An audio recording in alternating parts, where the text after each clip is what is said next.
ராமேஸ்வரம் ராமநாத சுவாமி கோவில். இக்கோவில் 12 ஜோதிர்லிங்கங்களில் ஒன்றாக அமைந்துள்ளது. ராமாயணத்தில் ராமபிரான் இலங்கைக்கு சென்று ராவணனை கொன்று சீதையை மீட்டு ராமேஸ்வரத்தில் அதன் பாவத்தை போக்கிக் கொள்ள சிவலிங்கத்தை வடிவமைத்து வழிபட்ட இடமாக திகழ்கிறது.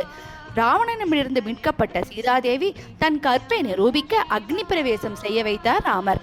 அப்போது சீதையின் கற்புத்திறன் அக்னியே சுட்டதாகவும் அதை தாங்க முடியாத அக்னி பகவான் கடலில் மூழ்கி தன் வெப்பத்தை தணித்து கொண்டதாக புராண வரலாறு கூறுகிறது. இதன் காரணமாக அக்னி தீர்த்தம் என்று அழைக்கப்படுகிறது. ராமநாதர் சிலையை உருவாக்கி சிவலிங்க பூஜை செய்த ராமபிரான் பிரம்மஹத்தி தோஷம் நீங்கியது. அந்த தோஷம் எங்கு செல்வது என்று தெரியாமல் திணறியது. யாரையாவது பெற்றுக்கொள்ளலாமா என்று சென்று கொண்டிருந்த போது சிவபெருமானின் தன் வடிவங்களில் ஒன்றான பைரவரை அனுப்பி அந்த பிரம்மஹத்தி தோஷத்தை தன்னுடைய பாதத்தில் அழுத்தி பாதாளத்திற்கு தள்ளினார். பின்னர் ஆலயத்திலே தங்கிய பைரவர் தன்னை தரிசிக்க வரும் பக்தர்களின் பாவத்தை பாதாளத்திற்குள் தள்ளி அருள் வழங்கி வருகிறார். அதனால்தான் இவருக்கு பாதாள பைரவர் என்ற பெயரும் வந்தது. இவருடைய சன்னதிக்கு அருகில் முக்தி தரக்கூடிய கோடி தீர்த்தம் உள்ளது. மூலவர் ராமநாத சுவாமி சீதாதேவி மணலால் உருவாக்கப்பட்ட லிங்கம்.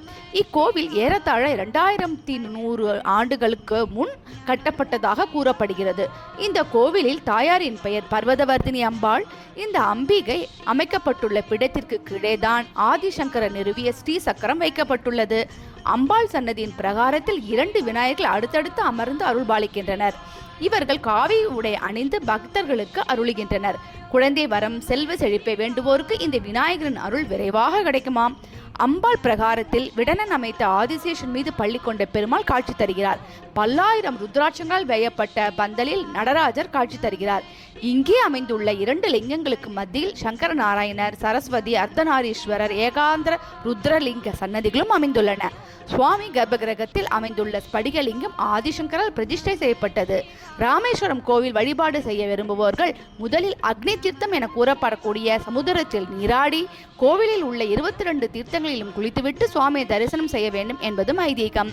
மோட்சம் தரக்கூடிய ஆலயமாக விளங்குவதோடு பித்திருக்களின் ஆசி பெறக்கூடிய ஆடி அமாவாசை, மகாலய அமாவாசை, தை அமாவாசை தினங்களில் ஆயிரக்கணக்கான பக்தர்கள் அக்னி தீர்த்தத்திலும் கோவிலும் குவிவது வழக்கம். இது மட்டுமல்லாமல் மகா சிவராத்திரி, மார்கழி திருவாதிரை, பங்குனி உத்தரம், திருக்கார்த்திகை ஆகிய நாட்கள் கோலாகலமாக கொண்டாடப்பட்டு வருகிறது. இக்கோவில் தினமும் காலை 4 மணி முதல் 1 மணி வரையிலும், மதியம் 3 மணி முதல் இரவு 9 மணி வரையிலும் திறந்திருக்கும்.